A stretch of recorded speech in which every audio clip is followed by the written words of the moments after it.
A very good morning to all of you. Dear students, last discussion में हमने thermodynamics का enthalpy के बारे में बात की थी और इसका एक फॉर्मूला जो ड्राइव किया था delta H equal to delta E plus P delta V के रूप में हमने इक्वेशन प्राप्त की थी। और उसका मीनिंग की बात करते हुए हमने डिस्कस किया था कि स्थिर दाब पर किसी तंत्र की एंथैल्पी में परिवर्तन जो है वो उसकी आंतरिक ऊर्जा में वृद्धि और दाब आयतन कार्य के योग के बराबर होता है। डियर स्टूडेंट्स, आज के इस डिस्कशन में हम बात करेंगे हीट कैपेसिटी की। तो किसी निकाय की ऊष्माधारिता या हीट कैपेसिटी जो है वो उस निकाय द्वारा ऊष्मा अवशोषित करने और ऊर्जा संचित करने की सामर्थ्य को कहते हैं। जब कोई निकाय ऊष्मा अवशोषित करता है तो इसके परमाणुओं अथवा मॉलिक्यूल्स की गतिज ऊर्जा जो है वो बढ़ती है, जिसके कारण टेम्परेचर में भी वृद्धि हो जाती है। डियर स्टूडेंट्स, किसी पदार्थ का ताप 1 डिग्री बढ़ाने के लिए रिक्वायर्ड जो हीट है वो उस पदार्थ की हीट कैपेसिटी कहलाती है। यदि पदार्थ की मात्रा 1 मोल ली जाती है तो इसे मोलर हीट कैपेसिटी या मोलर ऊष्माधारिता के नाम से जानते हैं। और यदि पदार्थ 1 ग्राम लिया जाता है 1 मोल की जगह, तो उस कंडीशन में इसे हम विशिष्ट ऊष्मा या स्पेसिफिक हीट कहते हैं। ऊष्माधारिता का मान ताप पर भी निर्भर करता है, इसलिए भिन्न भिन्न तापमानों पर इसके मान भिन्न भिन्न होते हैं। इसीलिए इसे माध्य ऊष्माधारिता के रूप में व्यक्त किया जाता है। यदि टेम्परेचर T1 से T2 ताप बढ़ाने पर तंत्र द्वारा Q ऊष्मा अवशोषित की जाती है तो ऊष्माधारिता जो है वो C bar T1 T2 will be equal to Q upon T2 minus T1। यदि ताप का अंतर जो है वो अत्यंत सूक्ष्म हो तो ऊष्माधारिता उस केस में C is equal to dQ बटा dt होगी। यहाँ dQ निकाय द्वारा अवशोषित ऊष्मा की अल्प मात्रा के परिणाम स्वरूप dt ताप में अल्प वृद्धि होती है। अतः आणविक ऊष्मा धारिता अवशोषित ऊष्मा तथा ताप वृद्धि का अनुपात है। ऊष्माधारिता का CGS पद्धति में मात्रक कैलोरी प्रति डिग्री प्रति मोल या कैलोरी के इन्वर्स मोल इन्वर्स, और SI पद्धति में इसका मात्रक जूल प्रति डिग्री प्रति मोल J के इन्वर्स मोल इन्वर्स होता है। ये मात्रक कई बार कॉम्पिटिटिव एग्ज़ाम्स में पूछ लिए जाते हैं, इसलिए हमें दोनों ही पद्धतियों में इसके मात्रक भी याद रखने हैं। डियर स्टूडेंट्स, किसी पदार्थ की मोलर ऊष्माधारिता जो है वो 2 प्रकार की होती है। एक स्थिर आयतन पर ऊष्माधारिता और एक स्थिर दाब पर ऊष्माधारिता।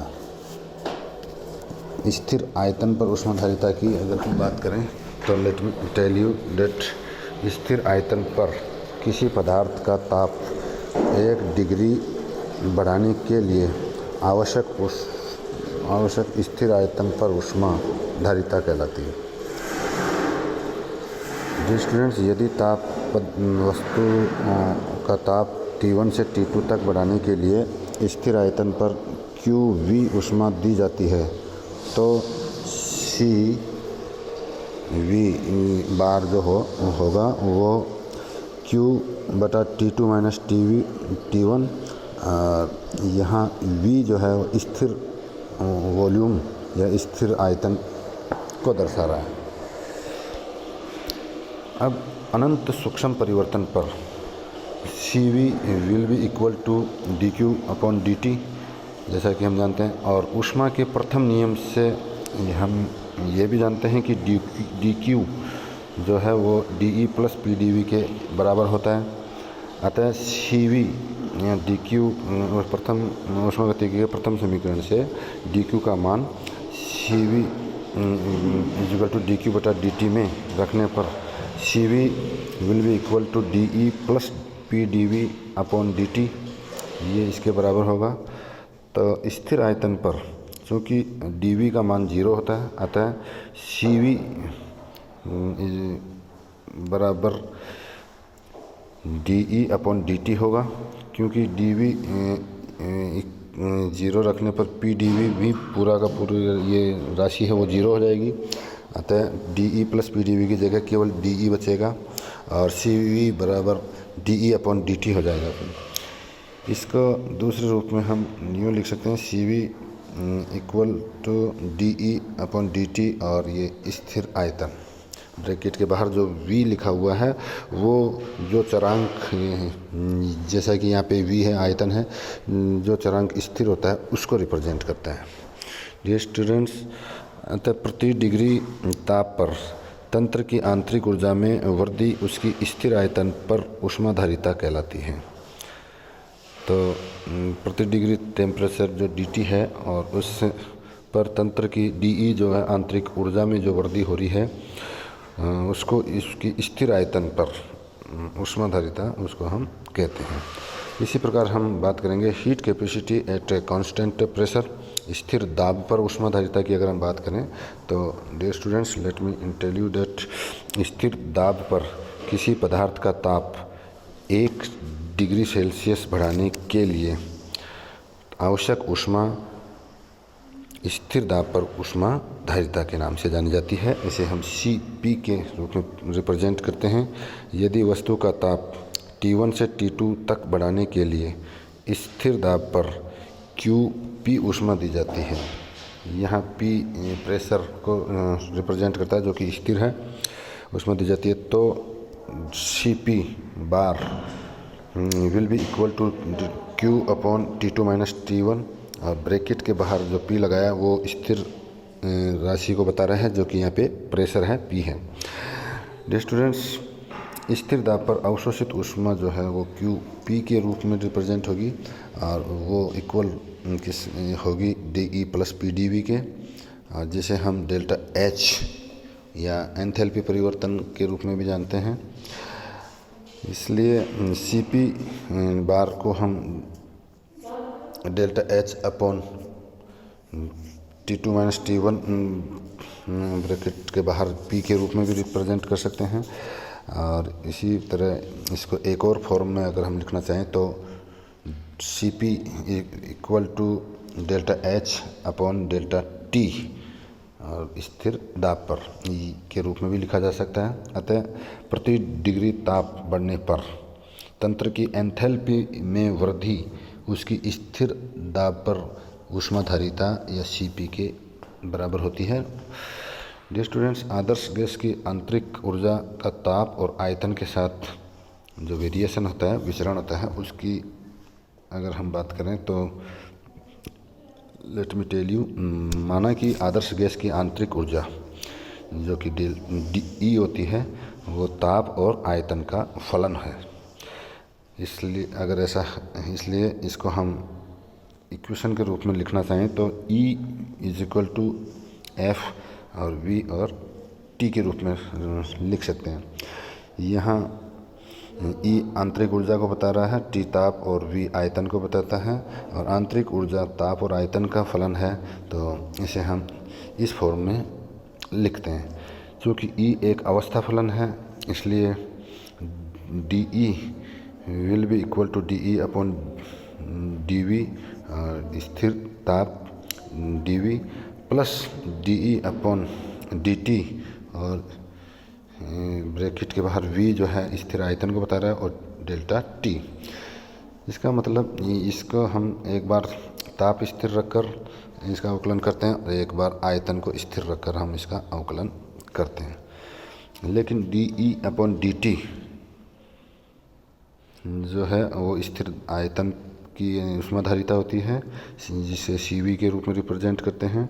तो हम इस ऊपर वाले समीकरण को दूसरे रूप में अगर रिप्रेजेंट करना चाहें तो dE = dE/dV स्थिर टेम्परेचर dV प्लस CvdT के रूप में भी रिप्रेजेंट करते हैं।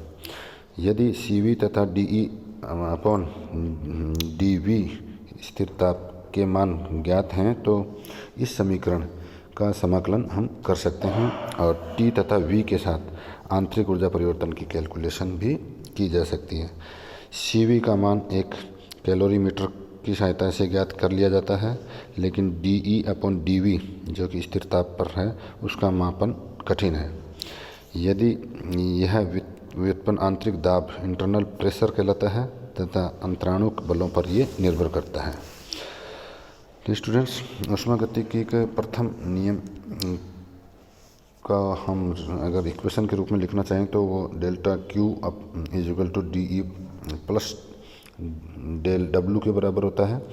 तो इस समीकरण की जो DE की वाले समीकरण से अगर कंपेयर करें तो हमें ये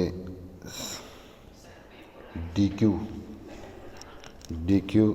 will be equal to DE/dV और delta T plus CV dt plus del W के रूप में हम इस समीकरण को लिखेंगे। जब आदर्श गैस को निर्वात से में प्रवाहित करते हैं तो dW जो वर्क होता है, कार्य होता है, वो 0 होता है और जूल के अनुसार रुद्धोष्म प्रक्रम में आदर्श गैस न तो ऊष्मा अवशोषित करती है और न ही ऊष्मा मुक्त करती है। इसलिए डेल Q जो है वो 0 होगा। डेल Q 0 रखने पर जो समीकरण हमें प्राप्त होगा वो 0 बराबर DE/dV स्थिर temperature dV plus CV dt होगा। यहाँ स्थिर ताप पर डेल्टा T जो है वो 0 होगा, क्योंकि ताप स्थिर है तो डेल्टा T का मान 0 होगा। ऐसी सिचुएशन में DE/dV और स्थिर temperature dV will be equal to 0। तो सो DE/dV और स्थिर टेम्परेचर पर वो 0 के बराबर होगा। इसलिए इस प्रकार स्थिर ताप पर आदर्श गैस की आंतरिक ऊर्जा आयतन पर अनाश्रित होती है। इसे जूल का नियम कहते हैं। चूँकि स्थिर ताप पर दाब और आयतन एक दूसरे पर आश्रित होते हैं, इसलिए DE/dP और स्थिर टेम्परेचर पर जो है वो 0 के बराबर होगी। इसलिए स्थिर ताप पर आदर्श गैस की आंतरिक ऊर्जा दाब पर भी अनाश्रित होती है। अतः निष्कर्ष निकलता है कि आदर्श गैस की आंतरिक ऊर्जा केवल ताप का फलन होती है, ये दाब और आयतन पर अनाश्रित होती है। डियर स्टूडेंट्स, आज के डिस्कशन को हम यहीं समाप्त करते हैं। कल फिर नए टॉपिक के डिस्कशन के साथ वापस मिलते हैं। तब तक के लिए आप अपनी पढ़ाई को कंटिन्यूसली रखेंगे, अपना ध्यान रखेंगे पढ़ाई का, और कोरोना की गाइडलाइंस को भी आप फॉलो करते रहेंगे।